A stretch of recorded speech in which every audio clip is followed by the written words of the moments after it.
If you click on this video, it's because you probably have faced resistance in the past or in the present in your life that you feel that it's holding you back from reaching your full potential.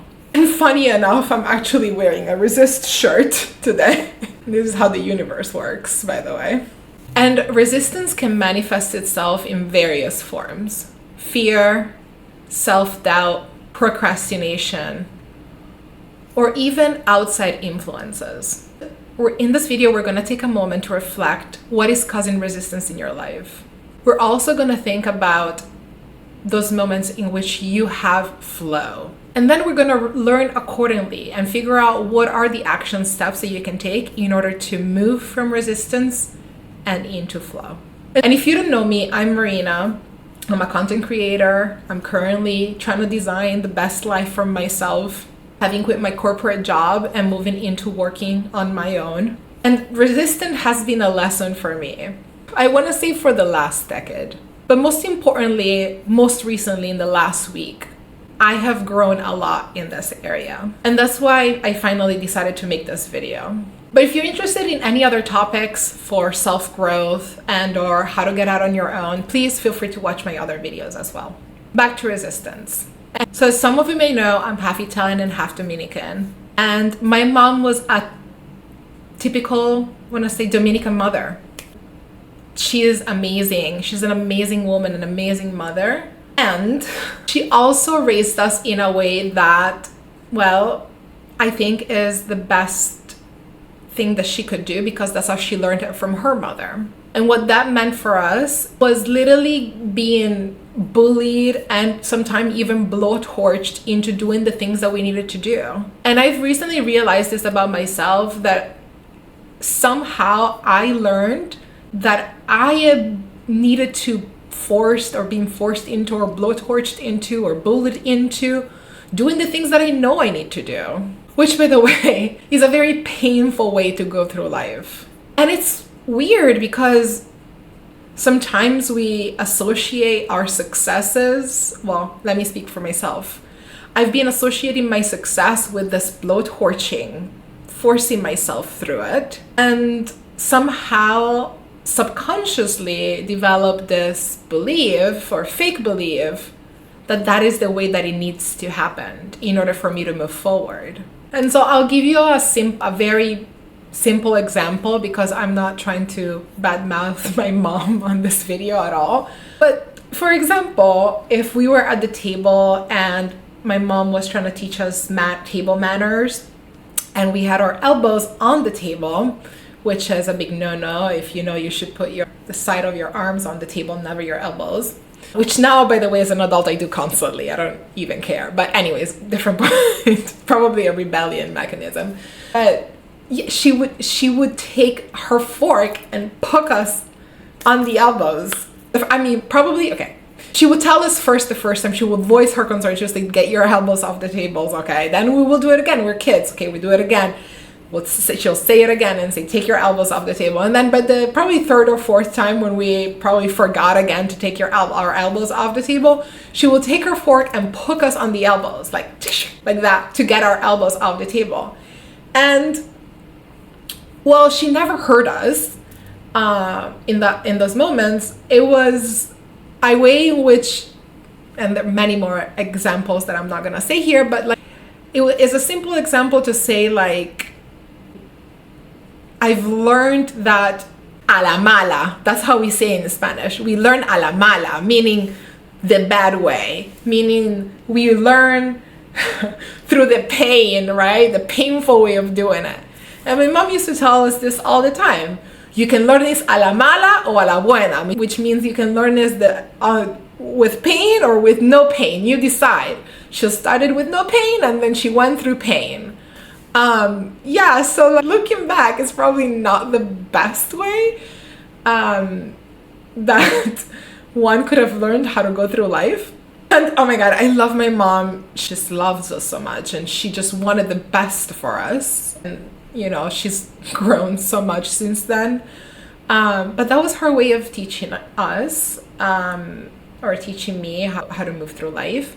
And therefore, I have found that I attract resistance in my life because that is the way I believe I should learn. No more. That is the way I used to believe I should learn. So my invitation here is to identify your own sources of resistance. Maybe ask yourself, why are you choosing resistance? And sometimes resistance, it is hard to identify. Meaning, I've not always been conscious that I was choosing this way of learning until recently. Although I always had a feeling, I just didn't know better how to choose another way. And we're going to talk about that in a second. But by observing myself on what I resist to learn, how do I resist? Well, if there's an emotion that comes up, I may ignore it, not address it. If my body was feeling something, I will push through and bulldoze through it.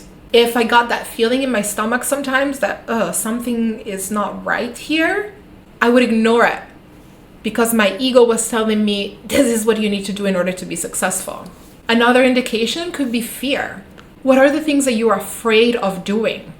I remember there was a year in which that was one of my resolutions, to do something scary every month or every week. I don't remember what it was. Do something I was scared of every week. And I know it may sound silly, but like, I'll tell you this story because it was one of the things that I've been proud of myself, and I don't think I ever shared with actually anybody.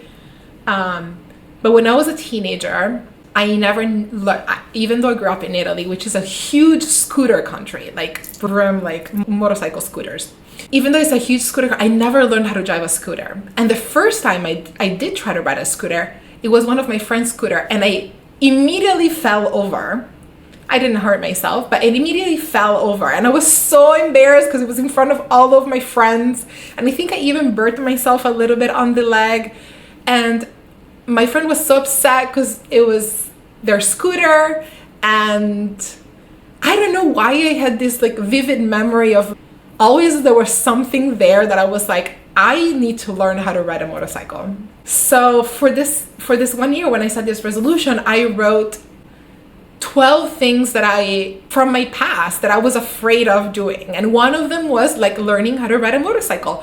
So I literally enrolled myself into a state sponsor class in order to learn how to ride a motorcycle. And then I bought myself a motorcycle, and now I fully enjoyed riding. And I've always wanted to ride. It's something that I've always wanted to do. I just was afraid of doing it because of that thing that happened decades ago when I was a teenager. And I never addressed it. I just let that moment be and just lived with me this whole time. And it kept bugging me, but never adjusted until then. And then when I learned, it was actually a great experience that brought me so much fulfillment and joy in my life, actually, that I don't know, I've been very proud of myself for doing something like this. And I know this maybe sounds silly, but that's resistance. That's a resistance to something, being afraid of doing something, being afraid of looking foolish, being afraid of that experience and not doing anything about it is what creates resistance in our life. I'll tell you another resistance that is very personal, I guess. And maybe you can relate as well, but, or maybe not, I don't know, but it's my own, so there it is. And it is, I'm gonna blame this on Disney, and I wonder if a lot of people from my generation have this as well, but it is this feeling that basically a magic prince will come and save me. And I've had this for many reasons, not just for Disney, but also because of my relationship with my dad. But basically, I've had this thing that I've had to unprogram from my own experiences in life and my childhood, that a prince was going to show up in my life and save me somehow, as if they had the power to do something like that.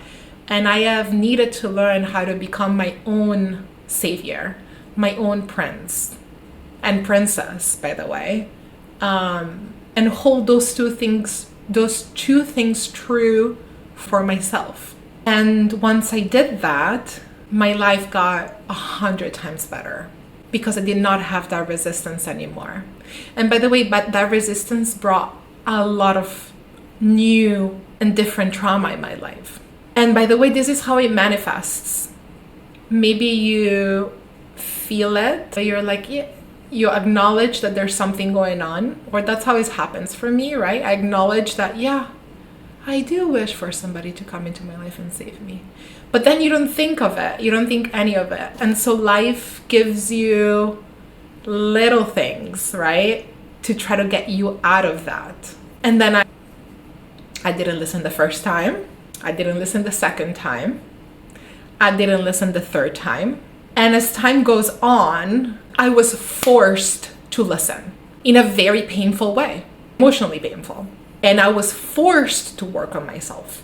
And I was bulldozed again through this lesson. And so my resolution has been to listen better the first time, to acknowledge that resistance the first time that it comes around, so that it's easier to manage, it's easier to address, and it's easier to then move easily into flow. So that's how resistance shows up. But how does flow shows up in your life? Because that's the opposite of resistance, right? And that is the state of mind that we actually want to achieve. That is the state of mind that we want to be in all day, every day. It is flow. It's not resistance. And I know it sounds, for some, may sound impossible if I say it out loud, but it's actually quite possible. But it's possible to be in flow your whole day. So what does it look like when you're in flow? What comes for me is like this childlike happiness. This, in Italian, you say spensieratezza, which means you walk with life without any big gray cloud in your head, on top of your head. You're free, you're feeling happy and joyous, and to be clear, it's not that you're feeling happiness emotions all the time, but you're happy and joyous regardless of the emotions that you're feeling. You're grateful for life. You feel like your work is flowing, that your day is flowing, that your body is being listened to, that your spirit is being listened to, that your ego is being listened to. It's like this alignment that goes on. And the beautiful part about flow is that it's effortless. It is, I think, what they call like the easy life.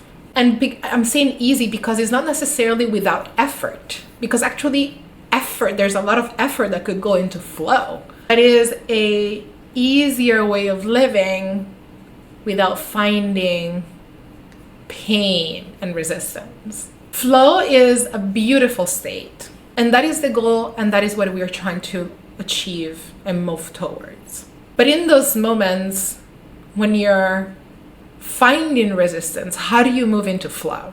And so that's the third point we're going to address. The first thing that we need to do in order to move from resistance to flow is to stay present. And I honestly I'm still learning how to stay present in my life, because sometimes I live in my head a lot. But staying present is the best way to be aware of what you're feeling. Acknowledging your feelings and acknowledging and taking responsibility for those feelings. And even though we might think sometimes our resistance comes from other people or outside sources, I promise you it is not that way. Yes, people may do things that we may not like, but there is a reason why we don't like it. Otherwise, we would be neutral to those things. And to be clear, I'm not talking about big criminal injustices. I am more interested in flow when it comes to the smaller things in life, like getting angry in traffic, or the tendency to get extremely upset if something doesn't go the way you exactly expected it to go, or getting upset because another person is not doing exactly what you want them to do. That's what I'm talking about when I'm talking about resistance, right? So it's important to stay present, being persistent and determined, even when faced with those challenges, to stay in flow. We want to embrace wherever we're feeling, acknowledge it, and realize that we are choosing it for some reason. And that in itself can be scary, because taking responsibility for our own lives fully, 100%, it is not something that we necessarily have been taught to do. One of the best way that I actually heard this explained is from Bashar, and you've heard me talk about him before, and if not, go watch my other videos. But Bashar says that the way you move from resistance to flow is by saying, I am feeling X because I feel like I need to feel it in order to Y. And that usually, he says, and I've tested it for myself and it works with me, you may find a different method for yourself. It kind of takes away the power from somebody else making you feel something, or something else making you feel some sort of way, and puts the power back to your in your own hands. And it also calms that resistance. The thing is that when you choose resistant, when you declare that you choose resistant for Y reason, the opposite can also be true. And so you slowly start moving into a state in which you can choose love, you can choose happiness, you can choose joy, because you can also choose resistance. And he says that that's one of the tricks to staying in flow as much as possible, is the acknowledgement and the determination that you can choose any of these states. And with practice, you get better and better at choosing the higher vibration state versus the lower vibration state. I think it's also super important to know that during moments in which you're struggling, you can find support in friends, family, mentors that can provide guidance and encouragement, and to remind you that you're not alone in this journey. So for me, that is my brother. And he's the one who is, and my brother is the one who's gonna get me out of the, but also get me to own my own SHAT and make me notice what I'm resisting and why am I spiraling and all those things. So by acknowledging and addressing resistance in your life, you can break free from your limitations and embrace your full potential. Thanks for watching this video. I hope you stay with me and my channel. I'll see you soon.